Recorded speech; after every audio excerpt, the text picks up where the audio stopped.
But I am not প্রেটিয়ার দেন হার। আর কি আজকে বললা তুমি এটা? আজকে আসতে পেরে, এখানে উপস্থিত হতে পেরে, এখানে অংশগ্রহণ করতে পেরে আমার আনন্দটা যে কতখানি সেটা আমি বলে বোঝাতে পারবো না। কারণ প্রথমবারে যখন সিফাতের বুক বেরিয়েছিল, সেই বইটা আমি পড়েছি, আমাকে দিয়েছে, এবং আমার প্রথমে আমার হাতে যখন বইটা তুলে দিয়েছিল আমার না খুব অবাক লেগেছিল। আমি ওর দিকে তাকিয়ে আছি আর বলছি যে এত সুন্দর আর এত পিচ্চি একটা মেয়ে এত সুন্দর করে একটা বই লিখেছে, শি ইজ অ্যান অথর, মানে এটা ওয়াজ such a surprise for me and I was super excited. বুকটা আমরা দেখতে পাচ্ছি অগ্নিকন্যা।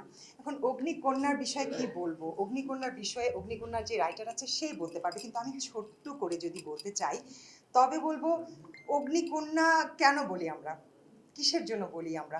অনেকের অনেক ডেফিনেশন থাকতে পারে, অনেকগুলো চিন্তা মানুষের মানসিকতা নিয়ে আমাদের যে সমাজের সামাজিক ট্যাবুগুলো রয়েছে সেই ট্যাবুগুলোকে ভেঙে আসার জন্য একটা আহ্বানের এই বইটার এখানে গল্পগুলো লেখা আছে। এবং আমি মনে করি যে নারীদের জন্য এই বইটা একটা অনেক বড় আশার রাস্তা দেখানোর সূচনা ঘটাবে। তো সবসময় সিফাতের জন্য আমার অনেক অনেক অনেক দোয়া, বিকজ এত কম বয়সে এরকম সুন্দর একজন নারী এরকম একটা সাকসেসফুল কাজ করতে পারছে, একজন রাইটার হতে পারছে, এবং আমাদের মতো বাংলাদেশে যে জায়গায় আমরা নারীরা সবসময় সাপ্রেসড হয়ে থাকি, নারী শক্তি আমরা বেরিয়ে আসতে চাইলেও যেন আমাদেরকে সবসময় দাবিয়ে রাখা হয়, সেই জায়গায় যে সিফাতের মতো এত কম বয়সে এটা করে দেখাতে পেরেছে, যার কারণে অনেক অনেক ধন্যবাদ।